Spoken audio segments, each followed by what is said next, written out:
Bonjour, bienvenue chez Malaka Immobilier, votre canal où on parle d'investissement immobilier, d'éducation financière et de mindset. Aujourd'hui, nous allons parler des étapes à suivre pour l'achat d'un bien immobilier. Quand on décide d'acheter un bien immobilier, la toute première étape consiste à décider de quel genre de bien immobilier est-ce qu'on veut acheter. Veut-on acheter juste une chambre dans un immeuble? Veut-on acheter tout un immeuble? Ou veut-on peut-être acheter une chambre dans un hôtel ou pourquoi pas tout l'hôtel? Une fois cette question clarifiée, on essaye de mettre les procédures en marche pour trouver le bien. Cela peut se faire par exemple en activant les anciens contacts qui peuvent être des courtiers immobiliers qu'on connaît dans le passé ou d'autres amis ou connaissances qui font affaire aussi dans l'immobilier. Si on n'a pas encore un réseau de contacts, ce n'est pas du tout grave. On se dirige alors vers les portails de vente des biens immobiliers comme ImmoVelt, ImmoScout, ImmoNet et plein d'autres encore. Et une fois le bien immobilier trouvé, on utilise le calculateur Interhyp. Donc, ce calculateur s'appelle Interhyp Tilgungsrechner pour avoir une idée de la mensualité qu'on aura à payer pendant la durée du crédit qu'on prendra pour financer le bien si on prendra un crédit. Une fois cette étape traversée, on contacte donc le vendeur et on lui demande de nous donner un rendez-vous pour pouvoir visiter le bien. Et ce jour-là, le vendeur vous ouvrira la porte centrale du bien, il vous présentera les boîtes à lettres, il vous présentera les cages d'escalier s'il y a lieu, il vous présentera l'appartement et quand vous êtes dans l'appartement, c'est très important de bien visiter l'appartement, ouvrir les robinets, ouvrir toutes les fenêtres et s'assurer que tout se ferme très bien, vérifier qu'il n'y a pas par exemple de moisissures dans l'appartement ou bien aux toilettes. Et ensuite, on vous amènera au sous-sol. Si le bâtiment contient un sous-sol, on va vous présenter les salles des machines, on va vous présenter les petites cages de rangement qui appartiennent à chaque appartement.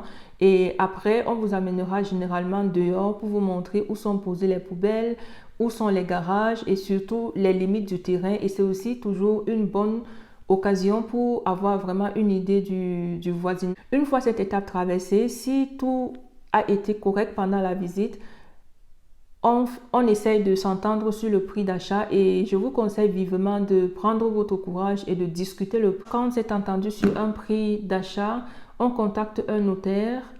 Le notaire peut être n'importe quel notaire de votre choix. Ça peut aussi être un notaire choisi par le vendeur ou le propriétaire. Si vous ne connaissez aucun notaire, ce n'est pas du tout grave.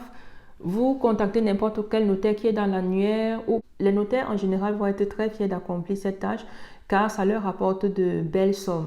Le notaire vous enverra dans un premier temps une ébauche du contrat d'achat et d'après la législation allemande en vigueur, vous avez 2 semaines pour bien lire le contenu de ce contrat et décider si vous voulez poursuivre la procédure ou pas. Si vous lisez le contrat et que vous ne comprenez pas grand-chose, vous pouvez aussi faire appel à un avocat spécialisé en immobilier dans votre ville ou dans votre province ou aussi à une association de propriétaires qui pourront lire le contrat à votre place et essayer de déceler les pièges s'il y a lieu.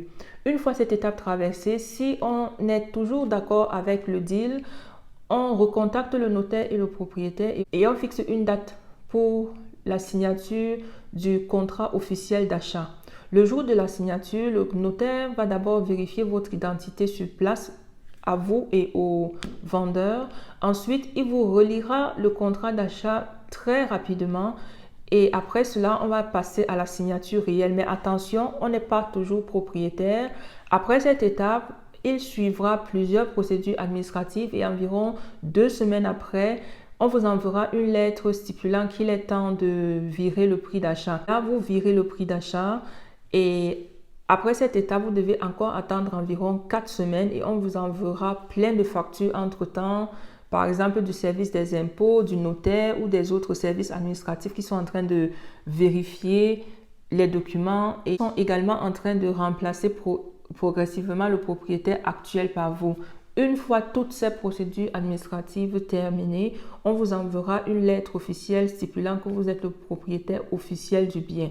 Cette lettre s'appelle Grundbucheintrag et c'est à partir de ce jour-là que vous êtes vraiment le propriétaire officiel du bien. J'espère que cette vidéo vous a été utile et je pense que les 2 principales choses à retenir, c'est de ne jamais acheter un bien immobilier sans le visiter.